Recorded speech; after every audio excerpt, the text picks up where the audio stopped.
So let me explain what I just did previously. About a year ago, I did a Paper Mario Games list ranking updated and a prequel to that. And I gotta say, I was very stupid for assuming how good the games were even though I haven't played them. I've only seen footage, but I decided that that was extremely dumb of me and decided, no, I need to play the game in order to criticize it. So I'm making this video. Since I've only played the modern era of Paper Mario games, I'm going to be ranking them from worst to best. I've never played the old era, not even Super Paper Mario, but I thought since I played every single modern Paper Mario game to date right now, I decided why not rank them worst to best. Now, yes, this list will be very predictable, but just bear with me and just watch the video if you want to know my opinions. Anyway, there's only one certain rule to this. These are my opinions. If you disagree, that is totally fine, but trust me, you'll probably agree for the most part. Anyway, let's begin. The worst modern Paper Mario game to me is Paper Mario Sticker Star. Now, before no, not before. Let me tell you, this game isn't as bad as people say it is. Now, hear me out. Sure, this game's elements are pretty bad and awful with its extremely basic story and the combat. I'll get into that in a bit. But I gotta say, the game does have a good concept, and it just seems I have a bit of nostalgia for this game. Some of the game is memorable, and I gotta say, the bosses are pretty cool, and callbacks too. And by the way, there's PD Piranha in this. That was totally unexpected. But this game's concept actually is pretty good, and some things I do like about this game.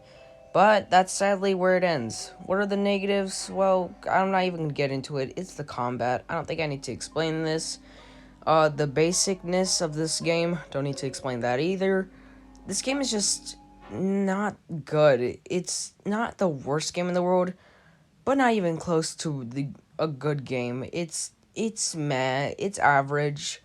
It's not the worst game in the world, though. I really think it is an overhated game, but I do understand why people hate this game and just despise it, and I totally understand. I mean, I've never played the original Paper Mario games, but I've heard how fantastic those games are, and just to switch it up on them with this game, yeah, I actually have to sympathize with that. But still, I think it is an overhated game. But still, I do understand. Anyway, let's move on to number 2, which is pretty much where no one, I think everyone saw this coming, Color Splash. Now, I actually thought this was my favorite Paper Mario game, and I know people say don't change your opinions based on other people's opinions, well, unless they convince you, but I actually convinced myself that, is this game really that great? Is it really my favorite Paper Mario game? The answer is no. And no longer is it my favorite Paper Mario game. But I still think it is a good game. It's way better than Sticker Star, but not as good as the other game we'll get into. Color Splash is very interesting. This has the same combat, I'll get into that in a bit, and it actually has a pretty decent story. Now the story is basic, but there are a lot more elements that add on to it. Now sure, some of the characters, no, if not all the characters, are Toads, and the enemies are all basic Bowser enemies, Mario enemies. But your sidekick, Huey, he's actually pretty decent. He's better than Kirsty. Kirsty was extremely forgettable, and I don't even know her backstory or anything. But Huey, he actually has a backstory, I think, where he wants to protect the island of, I forgot what it was called, but he wants to protect the whole island from black paint, and he has a bit of a backstory, and it's pretty good, and his jokes are pretty great, but his jokes can get a bit overwhelming at times, and it does get a bit tiring. I will say his jokes are just fleshed the fuck out. I mean, calm down with it, Nintendo. But I do gotta say, for the most part, some levels I do like, and some of the soundtrack, while not nearly as good as the other game we'll talk about, it's still pretty good. I found some of the sound... No, actually, this is better than the other game where I'm about to talk about. This game's soundtrack is pretty good. I really enjoyed listening to the Juggler. That music is just so fantastic. It's just so peaceful and just very great. And with that all said, I think this game is great. Of course, not nearly in my top 10 best games of all time, but still, I think it's a good game. Not even an honorable mention, unfortunately, but Still, a great game that I still recommend to anyone who has a Wii U. Yes, this was on the Wii U. And like I said, this is no longer my favorite Paper Mario game, but still, I enjoyed it for the most part to this day.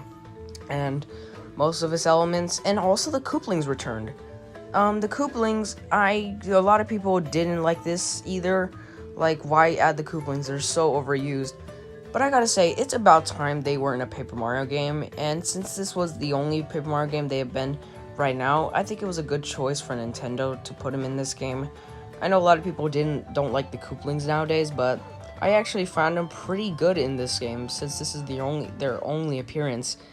And I gotta say, their boss battles are pretty dumb, and they're just not interesting and boring. But I gotta say, some of the fights in the Kooplings are pretty interesting. Each one is unique in their own way. And then the combat, it's the same thing as Sticker Star, except you have to paint your cars, and if you don't, they'll be way weaker. But that doesn't really add on to the combat. It's still pretty abysmal. The story is still pretty basic, but you know, the game is very good. It's not the best game in the world, but still a good game. And now on to not my favorite Paper Mario game, but still the best in the Paper Mario series. It's the Origami King. Now, when this first came out, I had my doubts. I knew at this point Paper Mario wasn't going to go back to its normal formula. But when I saw some gameplay, I did have a bit of hope.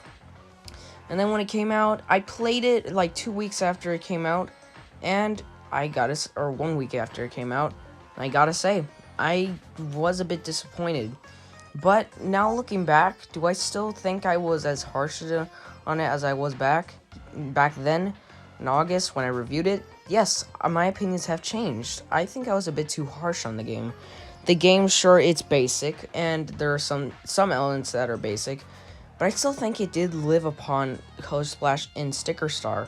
The things that this game did was very great and just overall great. Like the areas, there are pretty much 6 areas, 5. You have the red area, which sure is basic. You have the blue area, which was just bad, and the pacing in that was not good. The yellow area were pretty hollow.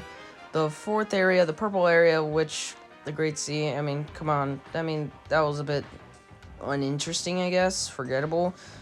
Of course, I don't mind the final area, the green area. I thought the spa was pretty good, and meeting Kamek and Bowser Jr. and the castle was very, very creative and just came out of nowhere and was very surprising. And it was probably the most clever area in the game. But still, I think I enjoyed this game for what it did. It really was that interesting, and especially the main villain this time is not Bowser. It's actually the Origami King, and it really changes something up. And of course, Olivia, who could not forget the elephant in the room.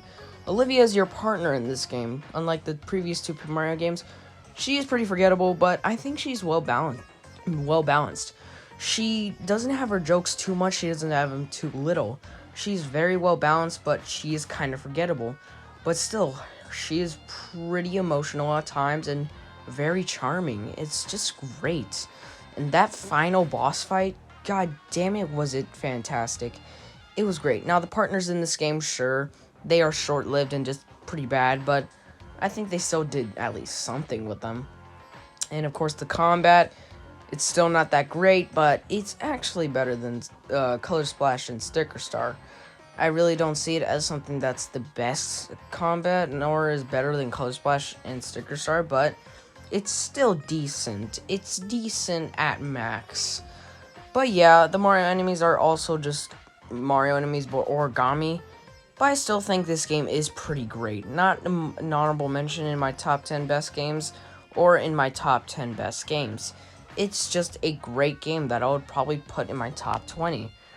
But still, I don't really have a favorite at this point for Paper Mario as of now. But I still think all of these games did do what they did.